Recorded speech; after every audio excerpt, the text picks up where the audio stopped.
In the problem of Atlantis, I think there are a number of points that have not been generally considered. We think of Atlantis as an island, probably somewhere in the Atlantic, and probably about in the location of the present Azores Islands. But actually, Atlantis was a diffusion. If you buy a map now of the world as it is today, we can say that that is the modern distribution. But to have a map of Atlantis as it was in the time of its glory, you would have to have a map of the entire planet, because it was a distribution. Continents rose and fell, islands came up and went down, great land shifts occurred, and the Atlantic distribution of land was far more important and far more far-reaching than the mere problem of an island somewhere in the ocean. So we have to think of Atlantis in relationship to a complete pattern of the planet. As Plato clearly points out, the island of Poseidonis, which we now think of as Atlantis, was the last fragment of a great empire. It is the last surviving part, and is supposed to have disappeared under the ocean about 12,000 years before the Trojan War, which would make it about 15,000 years ago.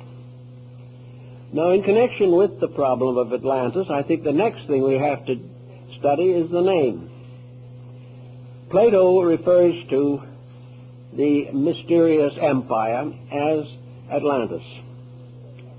He probably received this name, or secured it, from Solon, who in turn had received it from the priests of the Egyptian temple at Sais. Now, the word Atlantis, or its root, is not Egyptian, and it is not Greek. No one seems to be able to trace the origin of the name. It appears on two very important phases of ancient mythology, Atlantis and Atlas. And the root is ATL, Atal. Now, if we look to find a language in which that word or that root is permissible or was used, we find we have to come to the Western Hemisphere, because Atal was one of the month names of the Mayas. It also has more than just a name significance. Its glyph, or its symbol, is a deluge. This seems then to give us the real basis of our word, that we are dealing with a term that represents a world experience, that various countries were involved in it, that the circumstances were known around the entire planet, and that the name that has survived to us today is probably based upon the records on the Western Hemisphere. Now, if we take the general term to represent this mysterious region, we then can find from the Codex Troano, which is in the museum in Madrid, one of the surviving documents of the Mayas, that this particular deluge is marked in the glyphs of the people. The story is told in pictures, but among these pictures there is one in which the sky dragon, or the sky serpent, is pouring water from its mouth, and below this the god of death is dancing on the earth. Now, this was a long time ago, long before the coming of the Spaniards, but the records even go much further than that. According to the Chinese, the previous existence before our present coming to this earth was destroyed. The previous world was destroyed by water, a tremendous deluge. And in the I Ching, the 8 trigrams, basic trigrams, correspond to Noah and his wife, their 3 sons and their 3 wives, were the 8 who were saved. And this is exactly what the Chinese tell us. So the story goes around here and there and everywhere. It's a very interesting story, but what does it really mean? Is it merely an archaeological curiosity, or does it have some dynamic value for us today? I would like to think of Atlantis much as Lord Bacon did in his book, The New Atlantis, in which he says in very simple terms, the new Atlantis, which is America. Bacon was quite convinced that on the Western Hemisphere a great empire would arise, an empire that would surpass the glory of the Atlantean story, and that this new world would not be destroyed. It would not turn against the gods. It would not misuse the energies of nature, and as a result would become a new world, a restoration of the Golden Age. Now, when we study this Atlantean problem a little more carefully, we realize there have been a number of speculations on this. Vice President Dawes made quite an extensive search for the Atlantean world. A number of good archaeologists and ethnologists have devoted time to it. And the general attitude is no longer to discard it as a fable, but to try to find out what its actual meaning could be. Now let us suppose that Solon was correct, and that Solon, being an old man, was unable to do what he had intended to do, and that was to write out an account of the lost Atlantis as he found it, or it was given to him, in the caves under the Temple of Sais in Egypt. Here on columns formed of orichalcum and metal that cannot perish was recorded the story of a lost world. These two tablets are sometimes referred to as the Tables of Enoch, and we find a great deal of mystical lore surrounding this story. In any event, Solon, being very old and unable to carry on the work, passed the legend on to one of his descendants who was a student of Plato's. And this student, in turn, told Plato, who took the story, to use it as a great symbolical account of the descent of man. Now, Plato does not deny that the story is literally true, but he does point out so many very subtle and unusual details that we are forced to realize that he embellished it to represent the entire story of the planet Earth and its development. According to Plato, at a remote time, the gods of high Olympus distributed the world to their various sub-deities, and to Poseidon was given the lands of the sea, the great oceans, the islands, the archipelagos. And Poseidon created his kingdom in the oceans, and he created a wonderful city called the City of the Golden Gate. And in this city there was the temple to him, and in this temple were the tablets containing the laws of life, the laws that must be obeyed if man is to survive and to enjoy the favors of the gods. And the Atlantic Empire consisted of 7 islands. These 7 islands also occur in the Mexican story. These islands came together to form a league, and this league in turn created a kind of empire. And in the course of ages, the princes of the islands of the Atlantides became very proud. They decided that they would conquer the world. So in order to achieve this great end, they decided to send expeditions of conquest over all the other parts of the then Atlantean distribution. Now, this distribution at that time consisted, much as it does today, of countries of various degrees of development. It was not an uninhabited world. The Atlanteans were not the only people. But these other people were comparatively primitive. They were like the natives of Africa, or the natives of some Polynesian area, or perhaps the natives of some distant islands of the South Pacific. They were primitive people, but they existed. And the Atlantean merchants went to them, traded with them, and bartered with them. Plato states definitely that Atlantis had a great mercantile. that it traveled to all parts of the world, that it even visited Europe and as far south as South America. But gradually this empire grew more and more proud. Gradually fame, wealth, and power became the great objectives for life. And there was another dimension. These peoples possessed extrasensory perceptions that had not yet been closed by the process of embodiment.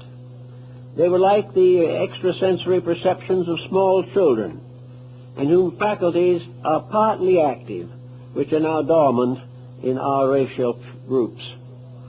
So in any way, these magicians, these sorcerers, these powerful ones who possessed vril being the one motive power that is inexhaustible, something we could use today, that would carry anything, transport anything, activate anything that the human being could conceive.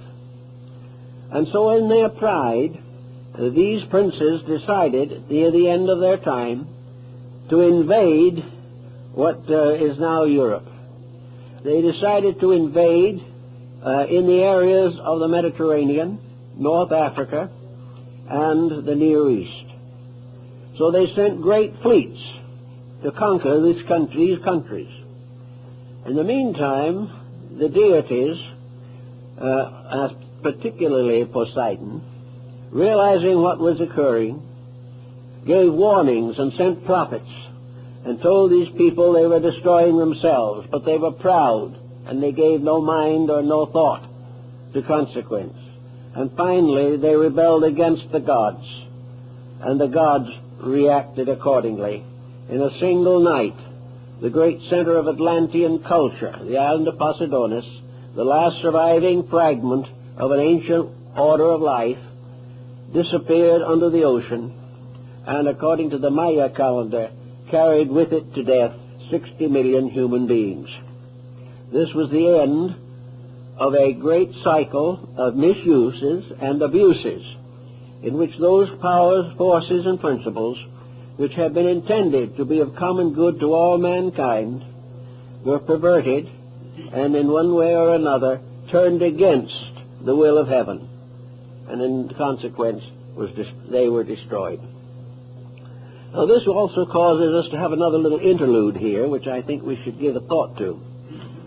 We are told by Plato and several other historians of the time that various agencies, various merchants, travelers, explorers from Atlantis visited other lands.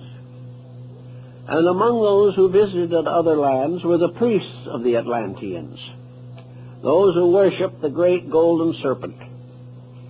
Serpent worship was one of the oldest religions of the world. Now these various missionaries, shall we say, went to primitive people, as we send missionaries today to underprivileged or gradually evolving groups.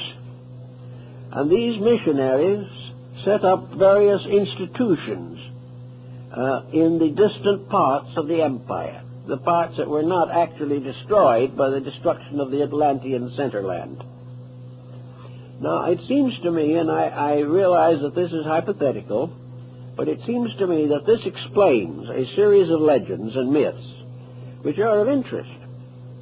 We are told, for example, that the people of Chaldea and Babylonia were very primitive, that they had not yet discovered the use of fire, that they did not know how to cook food, they did not know how to keep records, they had no medical knowledge, they had no laws to live by and no governments except tribal communes. And in the midst of all this time, while they were living along the shores of the sea, one day something strange happened. A being came out of the sea.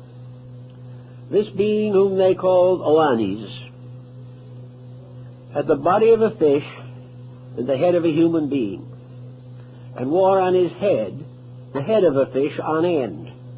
If you see the old pictures, you realize that his hat was what we call today a mitre, which is practically exactly the shape of a fish's head. And this man who came out of the sea had scales. Now, scales could very well represent armor. He carried symbols with him, and he was a good man.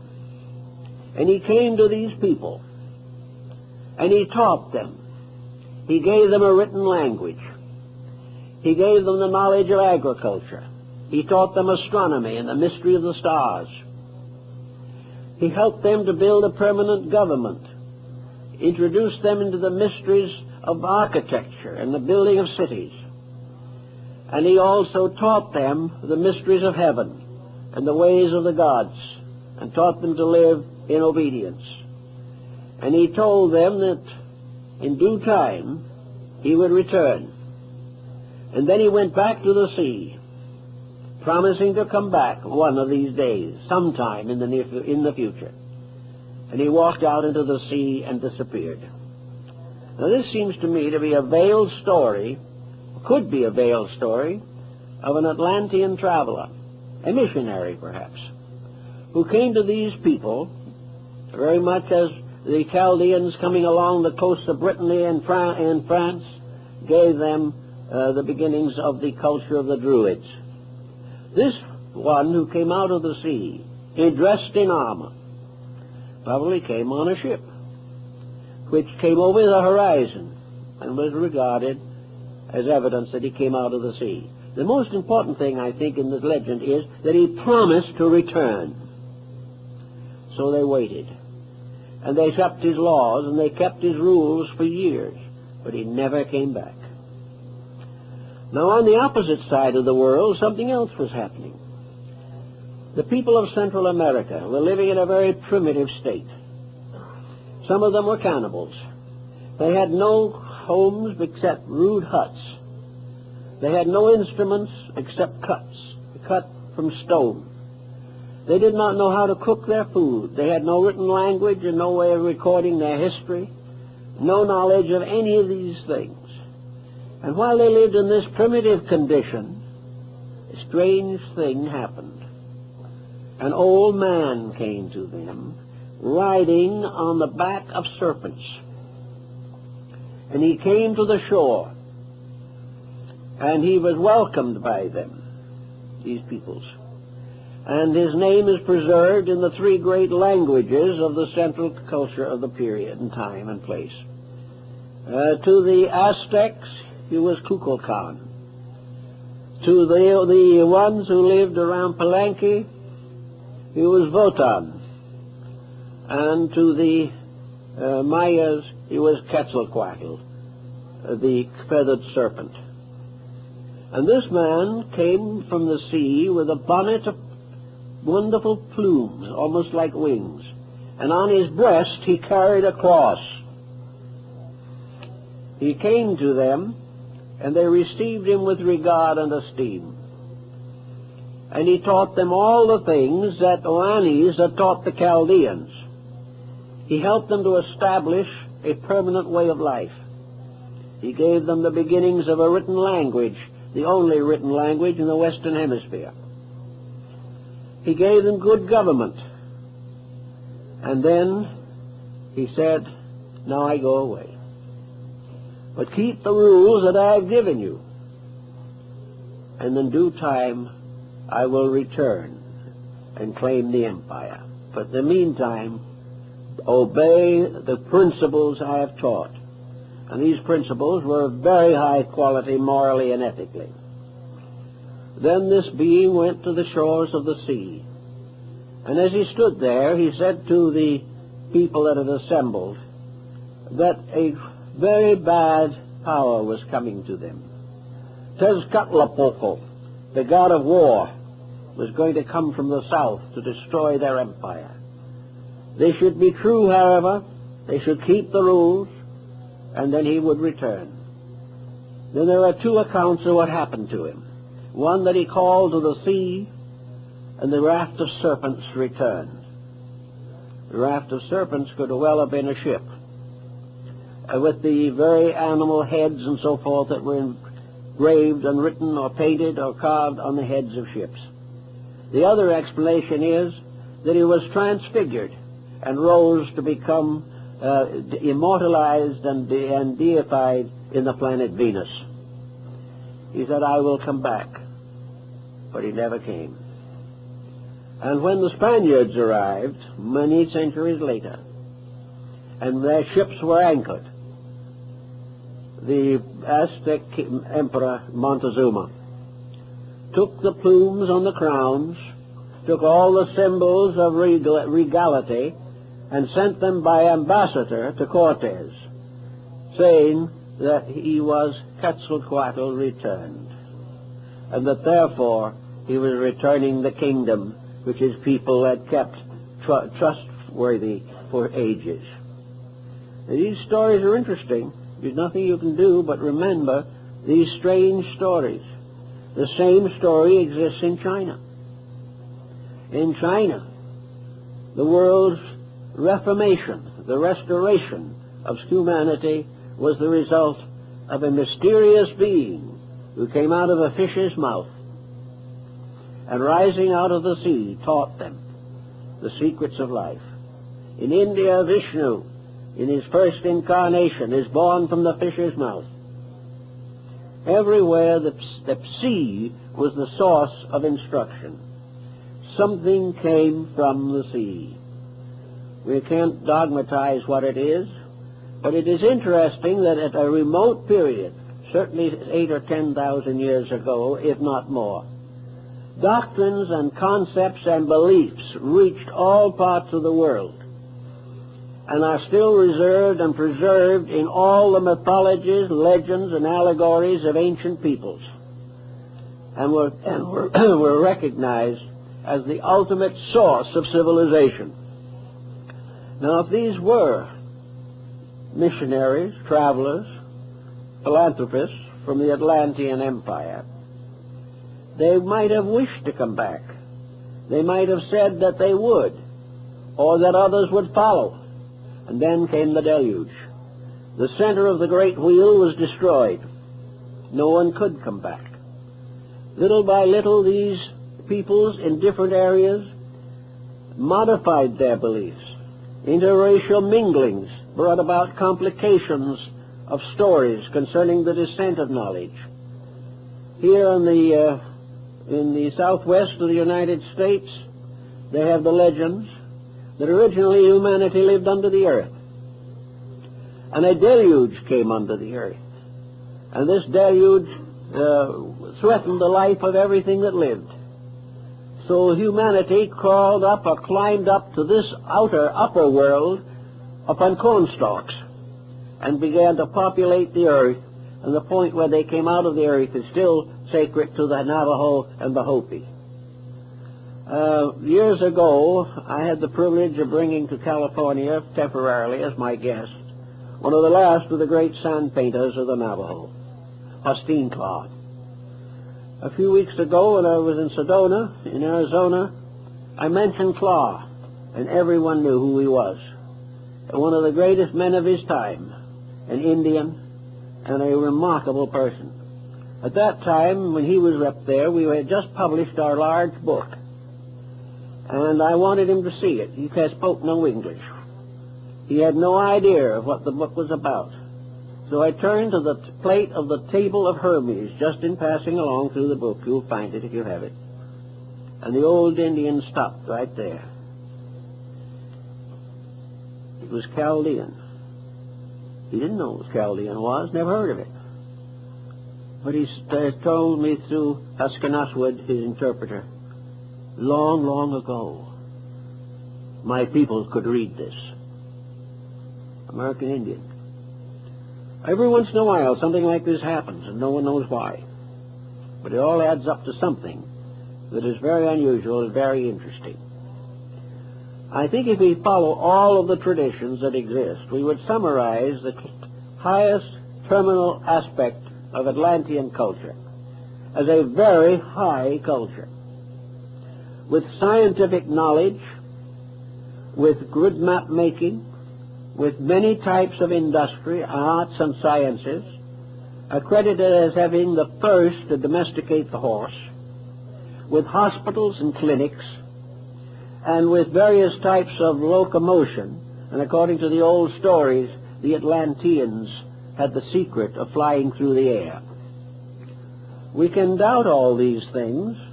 We don't know for certain. But we do know that there was on this planet at least 12, 15, 50,000 years ago, because the Atlantean diffusion and its empires probably lasted for better than 200,000 years before the final destruction of Posidonis, that there was a great civilization. One of the Hindu scriptures says, referring to the earth, the Great Mother has shaken many civilizations from her back. And maybe Atlantis was one of them. Maybe Lemuria was another. Perhaps Hyperborea was another. But in any event, far back, there were forms of life and culture very different from what we have today, which destroyed themselves by the misuse of the spiritual powers of life. So now we come to another interesting episode. In the last few years, there's been a great deal of emphasis upon extraterrestrials visiting our planet. Books have been written to show that somebody from outer space, presumably, who came here long ago, produced all kinds of mysterious monuments, records, engravings, pictures, and carvings, are supposed to have had airplanes, all this type of thing, and it was said to have come somewhere from outer space. The outer space theory has certain difficulties involving it, which have not been completely solved and may not be solved. We don't know. It may all be true. But what we seemingly have overlooked is the possibility that these records that we now consider to arise from extraterrestrial sources could be the records of the great civilizations that were here before they destroyed themselves. That these people who are said to have come and brought all the secrets of life to these primitive peoples could have been the citizens of the great Atlantic Empire, the empire that was far higher and far more advanced in many ways even than we are today. Their civilization was different. They were not bound tremendously to an industrial program. They didn't need it, and we wouldn't need it if we developed the resources within ourselves. The idea that we have to run the planet the way we're running it now simply means that we do not recognize that within ourselves are the answers to the questions that we now find so difficult. That actually, if we use the interior potential we have, we would have no need of all the problems of depressions and all the mysteries of exploitation that we suffer from today. How would it be to imagine for a moment at least that these so-called visitors were actually the Atlanteans? There is a long story of their activities, whereas the story concerning extraterrestrials is rather dim and hard to put together. We base the extraterrestrial idea on one point alone, namely that something was brought here or came here at a time before it would seem possible that the human being could have developed or evolved these resources. Some believe that they brought with them electric batteries. Others believe that they wore space suits. Some say they came in space ships. But none of these things really exist to our minds except in the form of paintings and carvings and imageries of one kind or another. The main foundation of our belief is that something happened by which a culture came here or was here prior to our ability to trace its source. If we assume that there was a great source already here, it would simplify a number of matters and make it much easier to account for the travel of these mysterious visitors. Suppose these mysterious visitors were simply part of an advanced culture here. I think we have the same thing in problems today. There are still areas in this planet right now where it is very dangerous for strangers to go.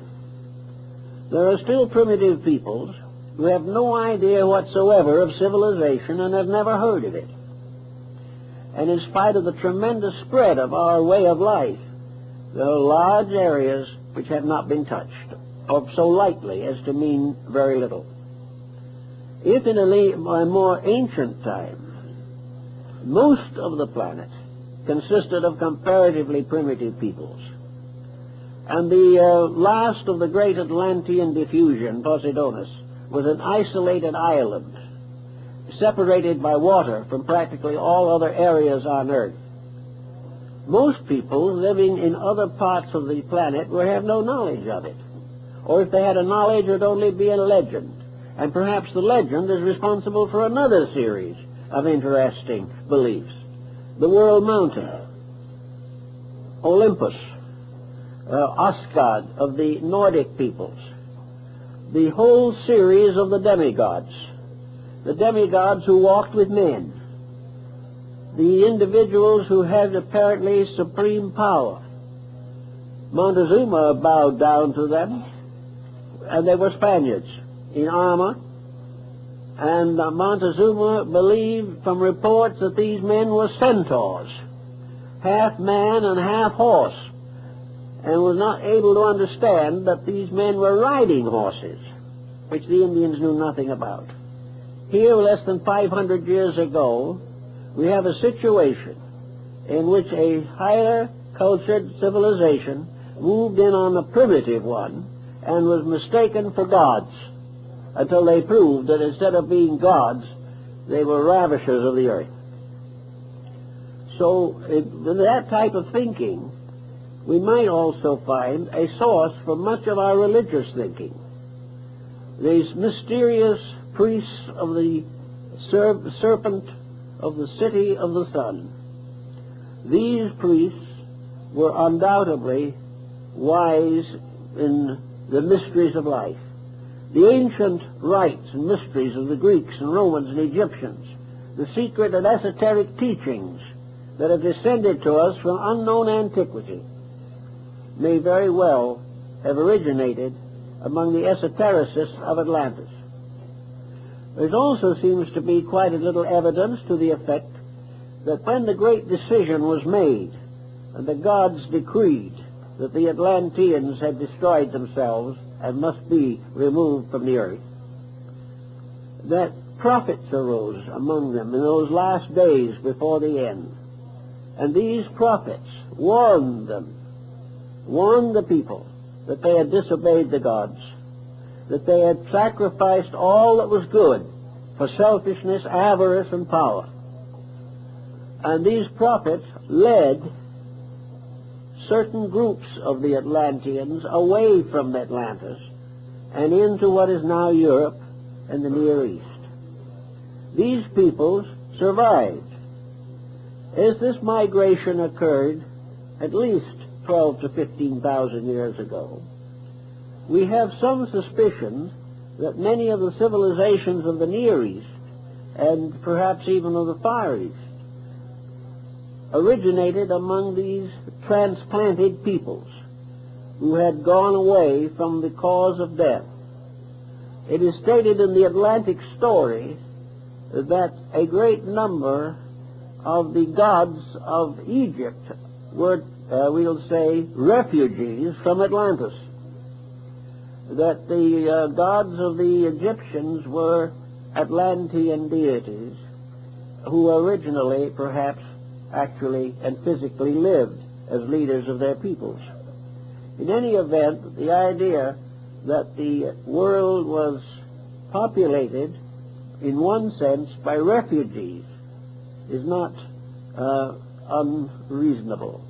Another story of the same type, which is found in many parts of the world, states that the Atlanteans earned their final destruction by an attempt to invade Europe, that they raised a great army and sent it against Europe and North Africa.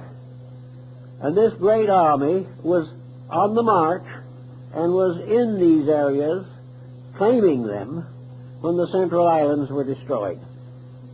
Therefore, these armies could not return. There was no place to go back to. And many of them settled and mingled with the peoples of these areas to form some of these wonderful and mysterious civilizations which we have no real explanation for. We have very little explanation for how racial differentiation in recent times came about. The various anthropologists and so forth have charts showing what happened. But as is the case in most of science, no one seems to know how it happened or why it happened. These things occurred. New blood streams came forth, mingled and mixed and intertwined, and each one brought with it part of its own culture. And these parts of ancient cultures seem to linger on, perhaps in lingual differences, in arts and crafts, in psychological structures, in habits and principles, and even to a measure in bodily form and structure. In any event, as Bacon points out, we have a challenge coming to us at the present time. And this challenge is more or less documented in terms of Atlantis, and I think this is the way Plato originally used it. You know, the story of Plato's Atlantis ends in the middle of a sentence. It was never completed. Bacon's New Atlantis ends in the middle of a sentence. It was never completed. Why? We don't seem to know. But I think that Bacon tells us about the importance of it, that the destruction of Atlantis, as left by the tables of Enoch, is this great story of the disaster of disobedience. That regardless of how we think about life or what we believe about life, it is impossible for us to go contrary to the will of heaven. Anything that goes contrary comes in the end to destruction. Plato and several others of the earlier writers also seems to fabularize this particular situation. Atlantis may be the submerged self in each of us. This is an interesting possible thought from a psychological standpoint. The psyche may be that part of our nature which alone bears witness to its ancient origin. If there is a record of disobedience and penalty, that record is probably primarily descending within the structure of the human being himself. It is something hidden in his own darkness. It is something that may bring him fear. It may bring him conscience. It may warn him of the dangers of the abuse of power and energy. And if so, it may be the submerged part of man's own nature, that part which was lost because of disobedience to the gods. This may be the large, deep, all-spreading mystery of the fall of man, which has been also recorded in various ways among practically all peoples of the earth. Atlantis also seems to have a very great fascination for the psychologist and the social reformer. Is it true that a civilization existed long ago which knew what we do not know today? Is there something lost in our way of life because it disappeared under the waters of the Atlantic so far back in our story? Is it true that there were giants upon the earth in those days, mental giants, that had skills and abilities which they had derived from the studies of esoteric matters? Did black magic originate in Atlantis? It probably did, according to the Platonic discussion, because it was in Atlantis that for the first time man disobeyed the gods. And from disobedience fell the angels. The entire story of human progress, so-called, is today very largely a record of disobedience. The individual has broken the rules of life. Some people, having broken the rules of life, try to study esoteric matters, hoping to find the secrets of some strange magic of long ago.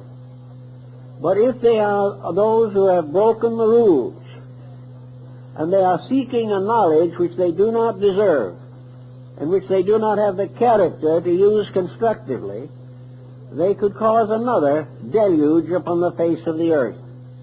Therefore, every effort apparently has been made in ancient times to protect the secrets of essential knowledge. There are records of legends and accounts everywhere of secret teachings, esoteric schools. There are accounts of ways by which the human being can develop faculties and powers at present beyond his capacity. The scoffer says the whole thing is superstition, that there are no such forces, but that isn't proven by scoffing. It is only proving by testing. I remember years ago, when I was in India, I met an old gentleman whom I make the hero of a book called The Guru. This old gentleman was a guru. I was never a disciple of his or anything of that kind, but I did know him. And we've talked about many things relating to the Yoga, Vedanta, Tantra of India. These secret arts which are said to have been given to the world by the gods in ancient times. And in talking about it, this old gentleman was sitting there very quietly on a little white square like a sheet in his room in a little stucco house in Calcutta. He was sitting there in about 11 feet of his own hair. So I said to him, I'm going back to the States, and as one of the holy men of India, have you a message you would like to have carried to the American people? And the old gentleman, sitting in the midst of his hair, where it joined his head it was pure white, at the outer ends it was black, looked me straight in the eye and said, yes, there is. Tell the American people to be practical. That sounds like a very strange thing to say under the conditions. Because if there was anything that ever looked impractical, it was what he was doing. So I carried that question a little further. And he explained to me, he said, I would like to make a recommendation. He says, send over to us 5 or 10 of your best equipped scientists, the ones who have the greatest knowledge that your academies and schools, universities, and institutions can produce. Leave them with us for 10 years, and they will reform Western wisdom. We have built it all on the outside,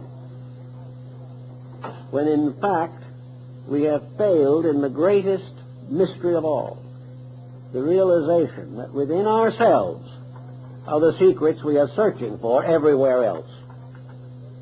And also within ourselves are energy resources which cannot be exhausted. And that there can be and should be an over-science of life by means of which human beings could build a world that would endure, a world that would be worth living in for everyone who lives here. Now, the old masters of the magic of Atlantis lost all by perversion. They lost themselves and they lost their lives. They lost their world and their beautiful cities and their temples. Nothing remained because they failed. Now, at the moment, we can also remind again of the Atlantis of Bacon, namely what we have to do. He said, Bacon in the New Atlantis said that we might say the motto of the great Atlantean experiment was that man should learn to know all that is possible for man to know, and should dedicate all he knows to the unselfish good of all that lives. It's a pretty big order, and we're not working that way too well at the moment. But the principles still remain true, that when the individual works for himself, his empires fall. When he works for the common good, he builds that in which is the spirit of everlastingness. Now, among the mysteries that have been involved in the Atlantean story are the pyramids. And the pyramids are very interesting things.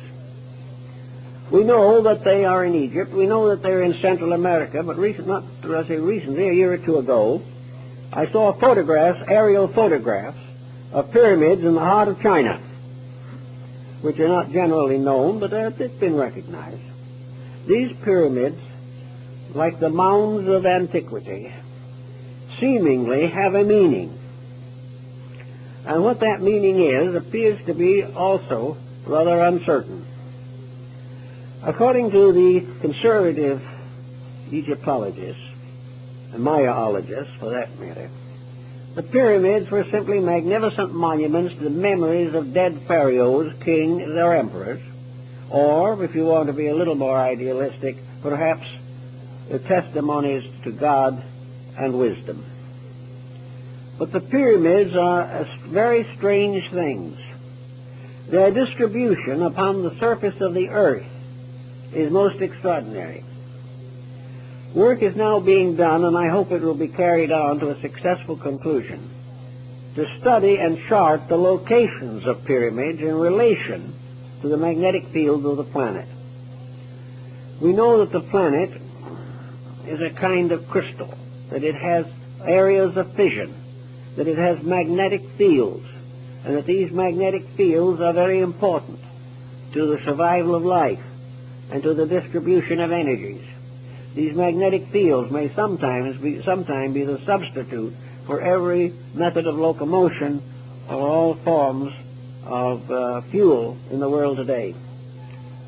I went to the Pyramid of Giza, and I went through all the interior chambers of it. And there are some things about it that are very, very strange. Why should a tomb be ventilated?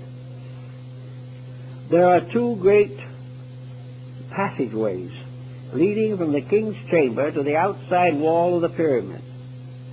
They are like ventilators, not large enough for a person to go through, but large enough to permit a current of air. And then, after some time, no one knows when, the outer ends of these ventilators were blocked, but the openings to the inside are still open. The Great Pyramid's King's Chamber has in the ceiling the largest stone, I guess, in the entire structure. It weighs many, many tons. The sarcophagus, so-called, has been largely nicked away by tourists, but there is a lighter stone box, much in the shape of a casket, but too small for a human body.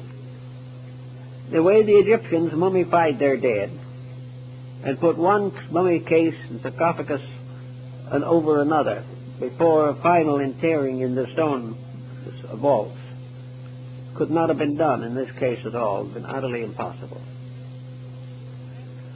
Also, another interesting thing happened.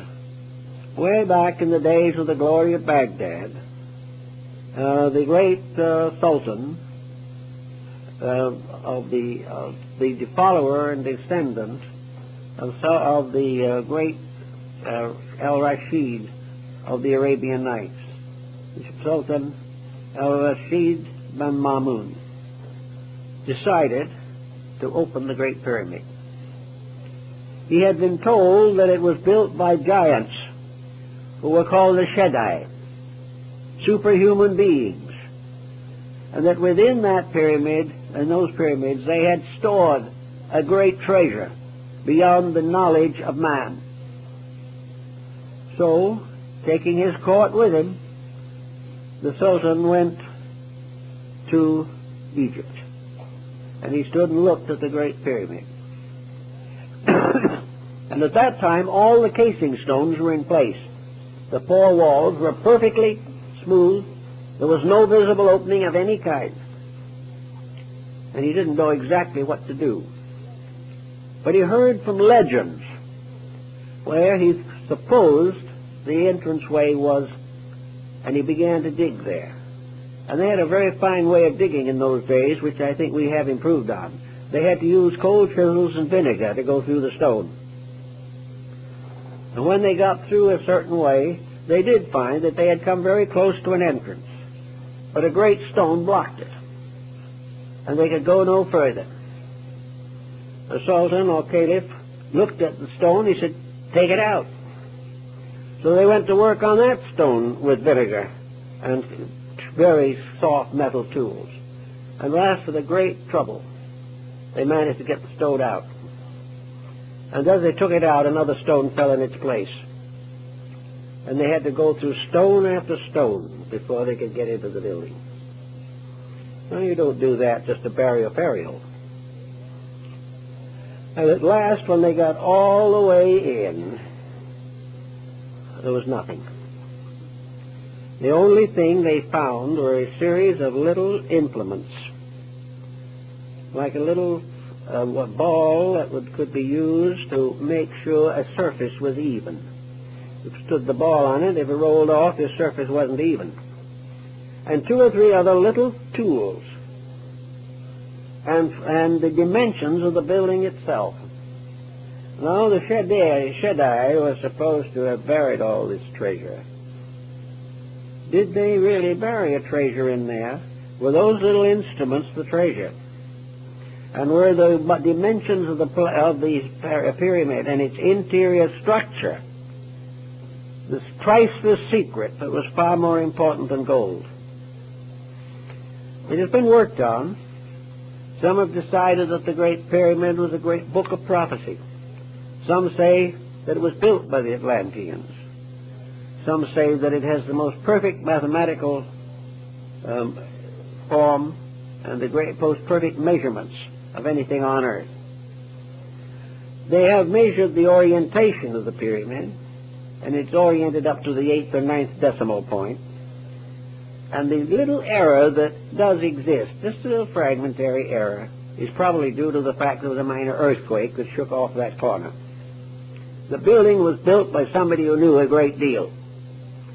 Now, if you only want to go back as far as Cheops or Khufu, we have to admit under those conditions that the Egyptians were pretty smart people. Because if they built the pyramid, they had a knowledge not only of architecture, but a knowledge of mathematics, and a knowledge of astronomy, and a knowledge of geography that was prodigious. They knew more about all of these subjects than we knew 100 years ago. Something in this story is another evidence that somewhere in the past there was a very great amount of knowledge. And if it was true, or is true, that the pyramid was oriented to the Star Vega, then the entire history of Egyptian philosophy and mathematics is set forth in that building.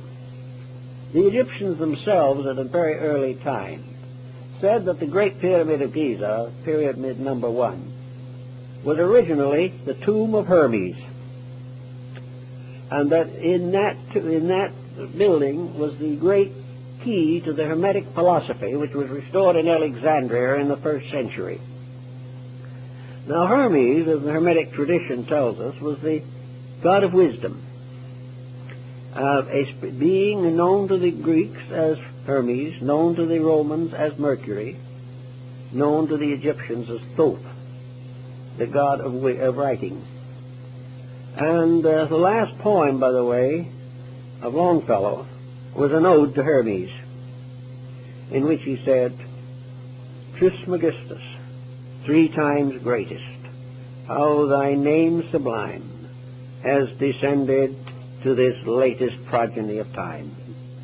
Hermes Trismegistus, the embodiment of all knowledge that is knowable of nature. Hermes was the symbol of cosmic mind, of absolute knowledge. He was described as having written all the books of the world, because every book was written by mind. He was the keeper of the great secrets of life, the guardian of the mysteries.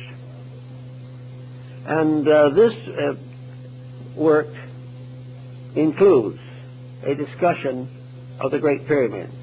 Certain Hermetic books, probably written about the 1st century, but credited with a greater antiquity, include a work written by Hermes, presumably, to his son Tatian.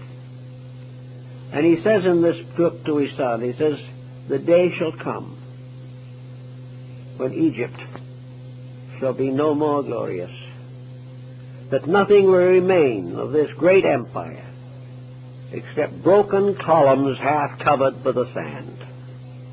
And that was written over 2,000 years ago from existing manuscripts. So the entire problem of Egypt ties into Atlantis through the pyramids and other ancient monuments. Let's see now what we could say about this pyramid in study of man at the present stage of his evolution. For some reason we're not very sure of, the pyramid is on the reverse of the seal, the Great Seal of the United States. No one knows exactly why it was put there. No one knows who put it there.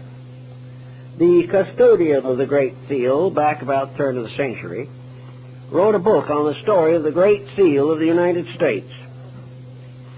And he said the reverse of the seal, the front of course is the eagle, the reverse of the seal has never been cut, for the reason that it is nothing but the dull symbol of an esoteric society. Well, that esoteric society, of course, numbered among its followers Washington, Franklin, probably Jefferson. But in any event, the seal was not cut. Now, the soldiers of the Revolutionary War were paid their wages in what we would term feudatory notes. They were simply local printing paper with practically no value. Nearly everyone who financed the revolution went broke. But these little notes that were passed around, one of them has that pyramid on it before it was on the seal of the United States. And later it was moved onto the states paper. Now, when was the Great Seal cut? It has been cut. It was cut during the presidency of Franklin D. Roosevelt, and has since been found on the reverse of our dollar bill. This seal is apparently the symbol of a monument which, according to the Bible, was set up in Egypt to bear testimony. It was quite possible, and people are beginning to work more and more on it, that the study of the pyramid is very, very important to the solution of our relationship to the ancient world. We like to think in our own way that we are just here to do as we please, that we can make the mistakes we like best, that there is no definite providence to guide us, that our ancestors are all dead, and that nothing was deader than the Roman Empire. But we are not at all sure of some of these attitudes. And as our own problems increase, as they are increasing today, it becomes very obvious that we are not able to handle our own destinies at this time. We do not know where we are going. We have no idea of how we're going to get there. And about the only thing we can do at the present time is try to figure out how we can have more guns or bombs than somebody else as the basis of survival. Now, this doesn't really make very good sense. It is not the answer. There is a grand plan of life, a grand purpose. It has existed among every people, and every nation has finally turned away from it and disappeared. The ruins of the past are a constant record of the individual's inhumanity to man and his failure to keep the principles of his own survival. The science of survival, then, suggests that there must be a plan, and that that plan must be available to man if he wants it, or is willing to do that which is necessary to have it. If he is not, he will not get it. Now, there's an interesting story we don't hear much about also. Hermes, among the books which he is attributed as having written, was one which is called the Black Book. Now, the Black Book is another legend. Very difficult to find much out about it. But one thing we know is that in England, the Order of the Garter was formed not because of an accident to a lady's garter, but because the original meaning of the word as it appears and was gradually, we might say, colloquialized, it was the Order of the Garter, the protector. And if you have visited the Chapel of the Garter at Windsor, you will see the thrones of those who were the members of the order.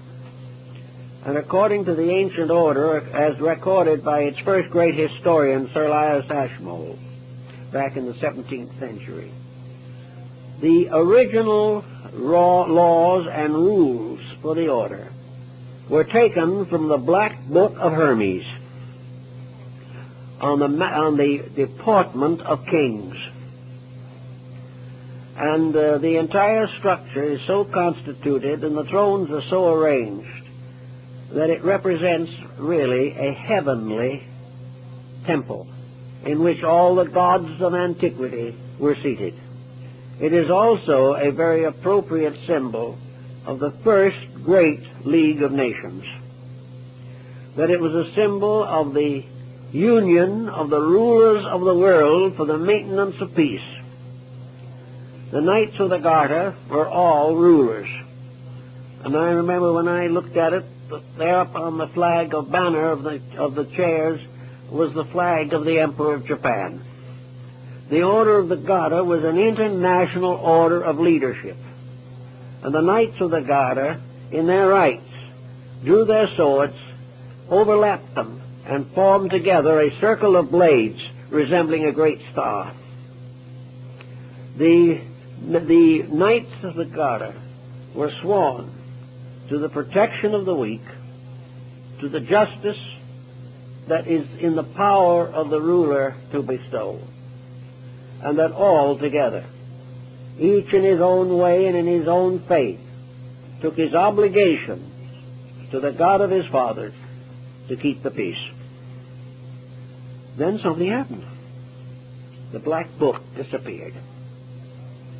And the parts which had not been transcribed, which had to do with the rules of conduct down through time, have never been found. Again, something mysterious happened. But that it did exist, Ashmole assures us. The same type of thing comes with the Order of the Round Table. Another type is with the legends of Charlemagne. All of these things go way, way back. But they all lead to one concept, namely that there is an over-government of the world.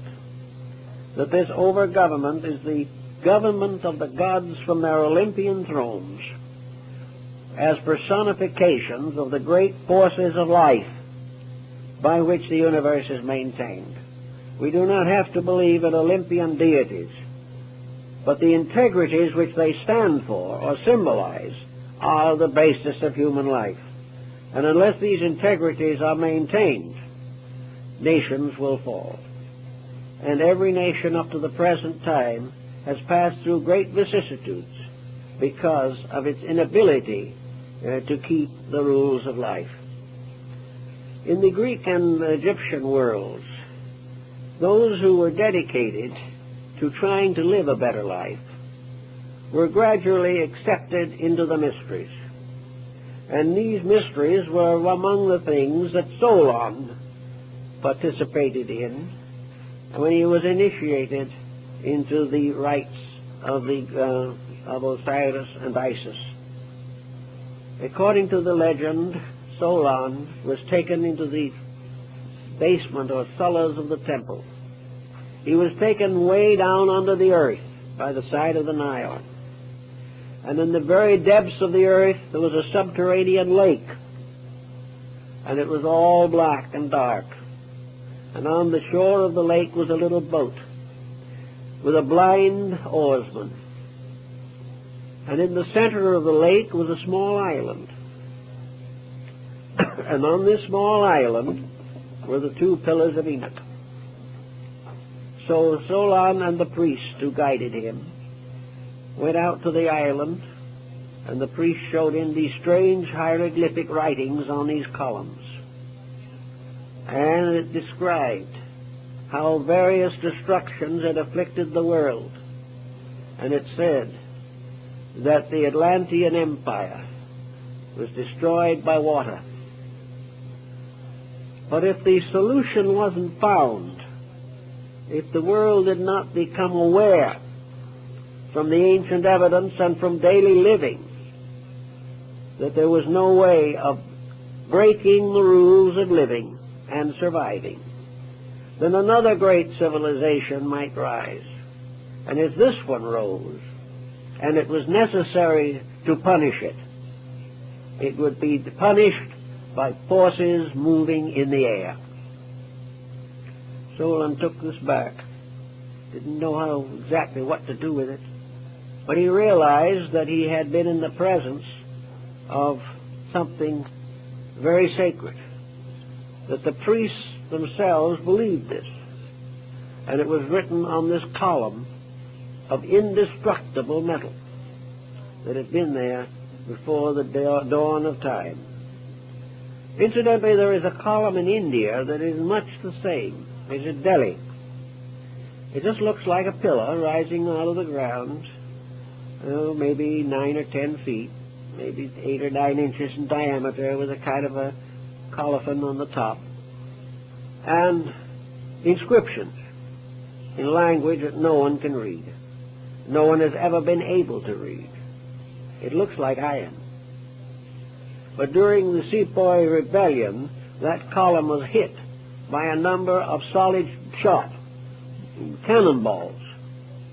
The cannonballs were broken into fragments, and there was not even a dent on the column. It is believed that this column also goes to the story of the orichalcum, of which the walls of Atlantis were built. Everywhere you trace around, you find interesting things to remind us of something. And I think what it's trying to tell us is that we are one step in a great project, a project that leads from the primitive to the ultimately enlightened. That all along the way, just as human beings are young, grow old, and pass out of embodiment, generation after generation passes, so nations after nations come and go. The great thread of life is never broken, but there can never be an enduring culture until it keeps the rules. And these are the same rules that Plato tells us about, that Solon found, namely that we are surrounded by a tremendous field of energy. We are surrounded by the potentials we have no knowledge of. Space is full of the energies and life that we are trying to now find by artificial means. The human body is an incredible instrument, and its value has been largely destroyed by the fact that the owner of the body is unwilling to treat it properly. So nation after nation rises and goes down because it does not keep the rules. And this will continue until man, in one way or another, becomes aware of these rules. Now, the speculation about the Atlantic story, to my mind, should not be where was it and what was it, primarily. But the main question is to find out what the story means and what it means to us today, to make this idea practical. We learn from this story, for instance, that a great civilization can perish. We learn that great empires can fall. But what we haven't learned really is that these disasters are caused largely by the corruptions of the human being. That man himself is his own destroyer, and that he will be his own destroyer as long as he follows the ambitions of world domination, as long as he lives to conquer peoples, as long as he lives to accumulate an unreasonable wealth, where he is willing to compromise integrity for fame, where he is willing to live only for today and let tomorrow take care of itself. He should look back and see how the tomorrow of Atlantis took care of itself. The individual himself sickens and dies from his own corruptions. Nations do the same thing. But in every nation that perishes, something survives. And one of the things that survives is a knowledge which can be reorganized, reintegrated, and reformed. We have gained from the past many skills and many wonders, but these are not enough unless we ensoul them. We can gain any skill we want. As today we are working with computers. We can have all the computers we want, but men will be born and suffer and die just the same unless we use these computers to solve the great problems of life. And having found that those answers can be discovered, live by them when they are found. All knowledge has as its final purpose that the individual shall overcome his own ignorance, and that society shall overcome its compound ignorance. And ignorance is nothing but the belief that we can break the rule and survive.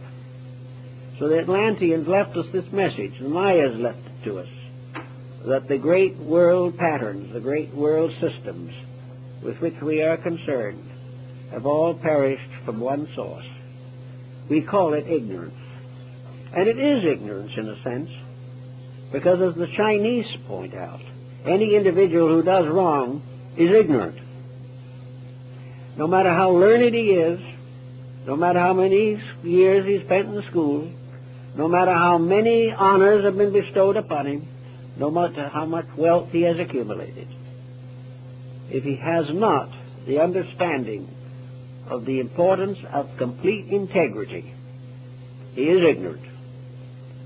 Ignorance is the inability to use wisely what the skills of the mind have given us. And until we realize this, we will be perishable. And just like the Atlantis of old, we shall be teetering on the edge of oblivion unless we ourselves make the necessary changes in our concepts and our conducts. Bacon pointed out that there was, in the great city of the New Atlantis, in Solomon's house, there was a tremendous collection of all of the arts and sciences that man had known. That in here, all the wisdom, all the value that humanity had accumulated was in a great museum, a wonderful place, a gallery. And also here were the busts and statues and portraits of the great illumines, those who had given man the great donations and gifts of wisdom. Here was made available to the individual the accumulated wisdom of the ages.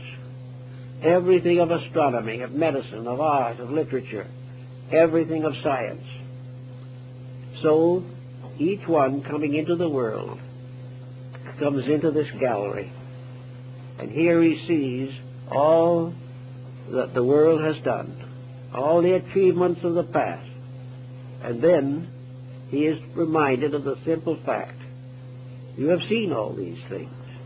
You know they have been accomplished.